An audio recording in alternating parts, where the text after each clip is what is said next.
안녕하세요. 정보가 세상을 바꾼다의 인포뱅크입니다. 이번에 전해드릴 내용은 EU 전기차 배터리도 견제해야 한국 업체의 기회에 대해서 한번 알아보도록 하겠습니다. 여러분의 구독, 좋아요, 그리고 필요하시면 알람 설정까지 부탁드리겠습니다. 지금 EU에서 디리스킹을 점점 더 강화하고 있다라는 그런 이야기가 나오고 있죠. 실질적으로 전기차와 같은 경우는 중국이 마지막으로 남아있는 현재 경쟁력이 있는 것이라고 불리고 있습니다. 물론 폭력도 있지만 대외적으로 보면 전체적인 지금 사람들을 파고 들어갈 수 있는 것은 바로 전기차고, 전기차의 그 모든 볼륨 자체가 다른 것보다 더 크기 때문에 그 가장 큰 이야기죠. 특히 전기차를 이용하게 되면 후방 사업이 모두 다 따라오게 됩니다. 전기차 배터리, 그리고 모터, 이 히토류, 이란 등등이 모두 다 따라오게 되는 거죠. EU도 마찬가지로 미국과 디리스킹을 발맞춰서 전기차를 정조준하고 있습니다. 차량 보조금에 이어서 이제 배터리까지 견제하는 분위기죠. 중국은 자국산 전기차에 중국산 부품 100%를 요청한 상황에서도 지금 독일 기업인 보쉬의 타격이 예상이 되고 있습니다. 벌써 보쉬는 중국에 60개의 기업이 들어가 있고 여기에서 근무하는 근로자만 한 30만 명 이 정도 된다라고 지금 얘기가 나오고 있죠. 이미 2027년 시행할 배터리법으로 중국 업체를 견제한 이유가 이제 이 기간 동안 중국 배터리 업체를 실질적으로 들어오지 못하게 만드는 그러한 법안이 필요한데 이것을 필요하기 때문에 지금 현재 지금 배터리를 견제한다라는 그런 말이 나오고 있는 것입니다. 그래서 이번 배터리 제재는 한국 배터리 3사죠. SK온, LG 에너지 솔루션, 그리고 삼성 SDI의 큰 기회가 될 것으로 보이고 있습니다. 그래서 이번에 알아볼 내용은 EU 전기차 배터리도 견제 분위기 한국 업체의 기회입니다. 지금 전체적인 그림을 보면 EU가 디리스킹의 수위를 높여가고 있고 전기차 보조금 그리고 풍력에 이어서 배터리까지 견제한다라고 지금 얘기가 나오고 있죠. 미국과 같은 경우는 이미 IRA를 통해서 배터리 견제가 완전히 들어간 상황. 이 배터리 견제까지 들어가면서 중국산 전기차가 아예 들어오지 못하는 상황이 됐습니다. 그리고 장기적으로 보면 테슬라의 그 리튬 인산철 배터리가 장기적으로 보면 들어가지 못하는 상황까지 되고 이것을 우회하기 위해서 지금 테슬라와 포드가 시애틀과 협력해서 전기차 배터리 공장을 짓기로 했었는데 이게 거의 무산된 상황이죠. 자, 그래서 지금 EU에서 나오는 이야기입니다. 유럽 안보 경제 안보 보고서라는 게 이게 발표가 됐습니다. 여기서 어떤 이야기가 나오고 있냐면 특단의 조치가 없다면 2030년까지 중국산 배터리 의존도가 벗어나기 어렵다. 2030년도까지 지금 얘기가 나오는 가장 큰 이유는 2027년부터 배터리법으로 인해서 이제 중국산 배터리 판매가 줄어드는데 2030년까지는 이 영향력이 끼치게 될 것이다라고 말이 나오게 된 거죠. 중국산 배터리 의존도는 러시아 우크라이나 침공 이전 러시아 가스 의존도만큼 커질 것이라고 얘기가 나오고 있는데 가장 큰 이유는 이겁니다. 지금 EU와 같은 경우는 Fit for 55라고 지금 얘기가 나오고 되면서 지금 공기 오염을 줄이려고 지금 얘기를 하고 있죠. 55% 감소를 하려고 하는데 이것을 하기 위해서는 태양열과 풍력을 해야 되는데 풍력 발전소와 태양열 발전소를 저장할 수 있는 저장 공간, 말하자면 ESS가 필요한데 ESS에 들어가는 배터리 자체가 바로 중국산으로 판이 깨어질 가능성이 높다라고 지금 얘기가 나오고 있는 상황이죠. 그래서 지금 EU가 중국산 배터리에 대한 경고를 나서고 있는데 로이터 통신은 17일 유럽 경제 안보 보고서를 보면서 이렇게 말을 했습니다. 이 보고서는 내달 스페인 그라다나에서 열리는 EU 지도자 협의회를 앞두고 작성된 보고서이다. 그러면 그라나다 EU 지도자 협회의의 의제가 있는데 여기서 유럽 집행위원회에 제안이 들어가 있다는 것을 보고 있습니다. 그중 첫 번째로는 유럽 내 중국 시장 잠식과 경제적 위상 제고를 고려해야 한다. 우려가 있다. 중국 의존도를 낮추고 아프리카와 남미 등으로 공급망을 다양화해야 된다. 라고 지금 얘기가 나오고 있죠. 특히 콩고공화국 같은 경우도 지금 히토류로 불리고 있는 코발트 광산을 중국 외 유럽에 개방하기로 지금 결정한 상황입니다. 그리고 보고서에서 중국산 배터리의 위험성도 경고를 했는데 Fit for 55의 달성을 위해서 태양광, 풍력 발전 능력을 크게 늘려야 된다. 이렇게 얘기를 하면서 이를 통해 발생된 전기를 저장하기 위한 배터리, 연료전지, 전기 분해 장치 수요도 지금 현재보다 10배에서 30배가량 폭증할 것으로 보이고 있습니다. 그만큼 태양광 에너지 그리고 지금 풍력 발전 이 용량이 그만큼 늘어나기 때문에 이것을 저장할 수 있는 저장 공간 지금 당장 다 쓸 수 없기 때문에 이 저장 공간 ESS가 필요한데 이것에 들어가는 가장 큰 문제는 배터리 문제 그리고 전기 분해 장치, 연료전지 이 문제가 대두가 되고 있다라는 그런 내용이죠. 이들에서 발생된 전기는 전기 자체는 쓰지 않으면 휘발성이 있습니다. 저장하지 않으면 안 된다는 거죠. 휘발성이 있어서 이 저장 장치인 배터리가 반드시 필요하다. 그러면 생산된 전기량이 많아지면 많아질수록 배터리의 사용량도 기하급수적으로 늘어나고 이 배터리의 수명 또한 있기 때문에 여기에 들어가는 배터리가 주기적으로 교환을 해줘야 된다라는 그런 이야기까지 지금 나오고 있는 상황이죠. 즉 ESS용 배터리 수요가 폭발적으로 증가할 수밖에 없다라고 지금 얘기를 하고 있습니다.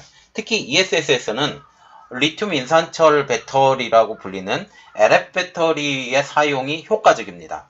우리가 전기차에 들어가고 있는 NCM 배터리와 같은 경우는 전기차에는 더 효과적이지만 지금 저장 장치인 ESS에서는 좀 효율이 떨어진다라는 그러한 이야기가 있죠.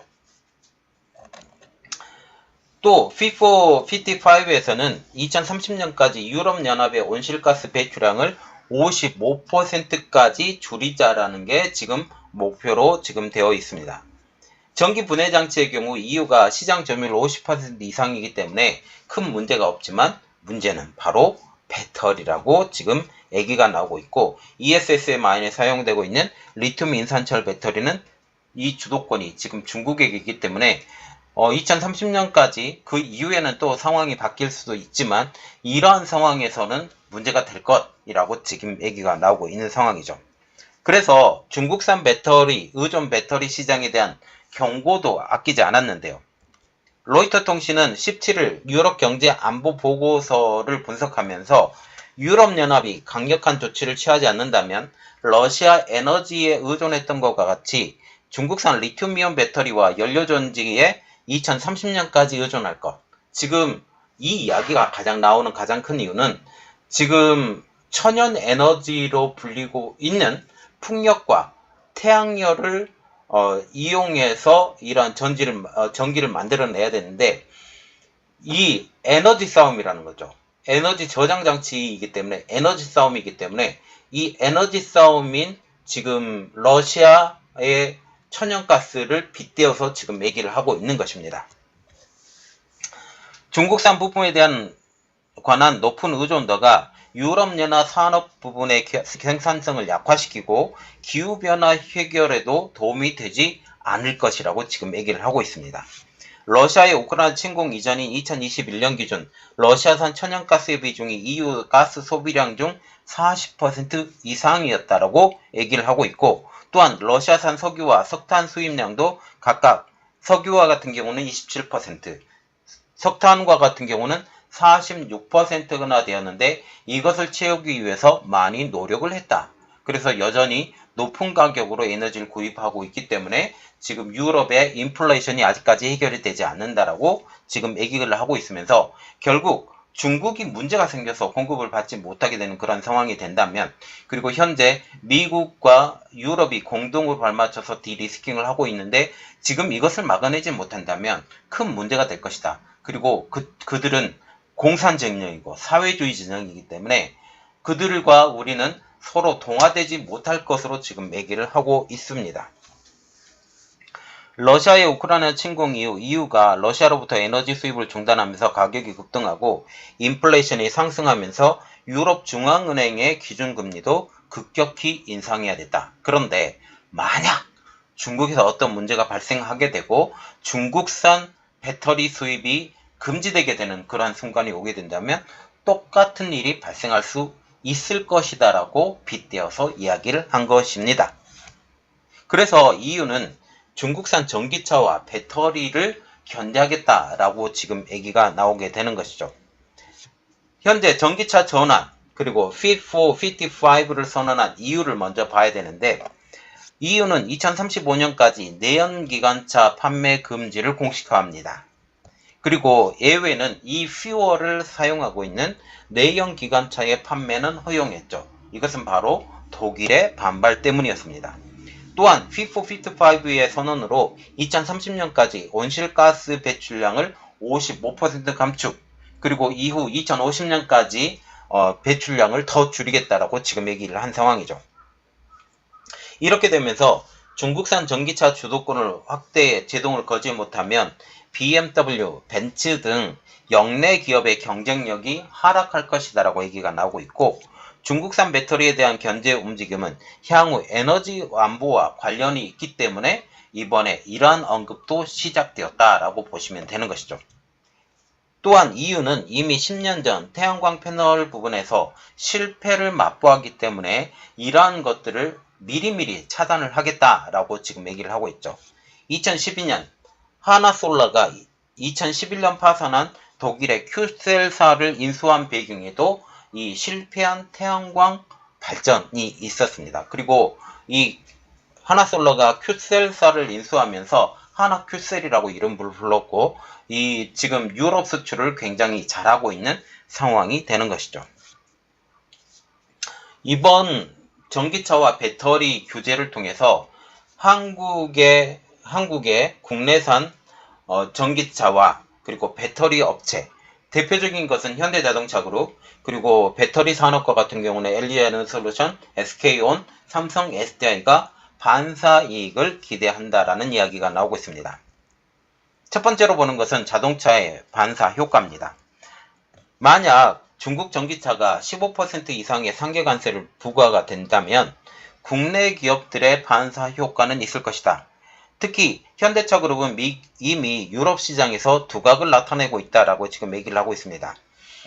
올해 상반기 기준 글로벌 전기차 판매량 중 유럽 시장 비율이 15.73%, 올 1월부터 7월까지 유럽 전기차 판매량은 67만 2012대. 이는 지난해 동기 대비 3.6% 성장을 했고, 유럽 시장 전체 전기차 판매량 중 약 10%의 점유율을 달성한 것이죠. 물론 전기차 부분에서 중국차의 기세가 거셌는데 이것을 깎아내릴 수 있는 기반이 되었다라고 지금 말이 나오고 있습니다. EU가 역내 위주의 친환경차 우대가 예상되는 만큼 현지 공장 건설 필요성도 대두가 되고 있는데, 지금 현대차 그룹과 같은 경우는 체코, 슬로바키아에 공장을 운영하고 있는 상황이죠. 또한 중국산 전기차 성장에 제동이 걸릴 수 있다는 분위기가 나오고 있는데, 가장 큰 이유는 상계 관세를 인상으로 인해서 비아디, 지리자동차 등이 갖고 있는 가격 경쟁력이 상쇄가 될 것이다. 그리고 만약 이들이 유럽에서 생산을 하게 되면 보조금 지급이 상당히 어려워질 것으로 보이고 있기 때문에, 이러한 측면으로 보면 중국 내에서 생산을 하고 수출을 해야 되는데 이게 결코 쉽지 않는 이야기까지 나오고 있습니다. 그리고 배터리 기업도 지금 이득을 볼 것으로 보이고 있는데, 2022년 기준 국내 3사의 유럽 배터리 시장 점유율은 63.5%, LG에너지 솔루션과 같은 경우는 지금 폴란드에 공장을 가지고 있고, 삼성 SDI 헝가리, SK온도 헝가리에 공장을 가지고 있습니다. 중국 업체들도 지금 유럽 시장을 진출을 했는데 시에텔이 독일에 이제 열어서 가동을 하려고 있고 헝가리가 애정, 그리고 칼브는 독일이 애정, 비아디는 포드 자룰로이 공장 인수 협상이 있고 EV 에너지는 헝가리, 그리고 엠비전 AESC는 프랑스와 영국에 준비를 하고 있고 ACC는 프랑스 가동, 그리고 S볼트는 독일의 타진 중으로 지금 알려지고 있습니다. 그리고 결국 중국산 전기차 100% 자국산 부품 요청도 유럽 진출의 도구로 지금 될 가능성이 높아지는데 이유가 중국산 전기차 배터리에 대한 제재에 돌입하면서 중국산 전기차 유럽 진출의 도구로 작용할 것으로 지금 보이고 있는 사실이죠. 그리고 중국산 전기차 100% 자국산 요청은 독일 부품 기업인 보쉬의 가장 큰 치명타가 될 것으로 보이고 있습니다. 이러한 것들을 지금 독일은 감수하고 장기적인 관점에서 이 중국 대리기를 계속해 나가겠다. 폰데어 라이언 EU 집행위원장이 바로 독일 출신임을 우리가 잊지 말아야 되는 것입니다. 중국 배터리 기업은 2027년 폐배터리 사용을 골자로 하고 있는 배터리법 발표로 어려움이 도래하고 있는 상황에서 2027년까지 최대로 뽑아먹을 수 있는 그러한 것들을 지금 시행해야 돼요. 그런데 이때까지 이를 견제할 EU 내에서 법안이 출현할 가능성이 있어 보인다는 사실이죠. 그리고 디리스킹을 시도하고 있는 유럽을 한번 보면 유럽이 중국에 대한 디리스킹을 시도하는 이유는 바로 이겁니다. 러시아의 우크라이나 침공 이후 어려워진 중국 경제 때문, 그리고 어려워지기 전에 먼저 리스크를 제거하겠다. 이제 친환경 정책으로 가야 되고 전기차, 배터리 이러한 부분에서 더욱더 발전이 있어야 되는데 지금 노스볼트 그리고 잉글리시볼트 이러한 회사들을 가지고 지금 해야 되는데 기술력이 너무 부족해요. 그리고 전기차 부분에서도 기술력이 너무 부족한 이러한 상황에서 이제 어떻게 해야 되느냐 고민만 하고 있는 상황에서 이러한 것들이 발표가 됐는데 결국 이 과실은 한국 업체들이 가장 많이 따먹게 될 것으로 보이고 있습니다. 유럽은 미국의 디리스킹 동참과 더불어 염원이었던 반도체 공장을 미국으로부터 선물로 받습니다. 미국 기업들이 투자를 하고 미국과 연계된 대만의 TSMC가 독일에 공장을 짓기로 한 것이죠. 그래서 인텔, 독일, 드레스덴, 그리고 TSMC, 독일, 마찬가지죠. 글로벌 파운드리, 프랑스에 들어가기로 했습니다. 그리고 이 디리스킹의 일환으로 네덜란드의 ASML이 반도체 동맹에 참가를 했고 이탈리아는 1대1로를 걷어차고 인도, 중동, 유럽을 잇는 경제회랑에 참여를 선언을 하게 됩니다. 자, 이게 미국의 인도, 중동, 유럽의 경제회랑 군성인데 자, 1대1로의 지금 육지로 나가는 선 그리고 해상 실크로드 이 두 선의 중간자적인 선에 딱 걸려 있어서 유럽을 완전히 미국의 관할하에 두고 인도까지 연결하는 이 경제회랑이 되면서 중동도 여기 다 들어가 있죠. 중동은 가장 중요한 석유가 있습니다.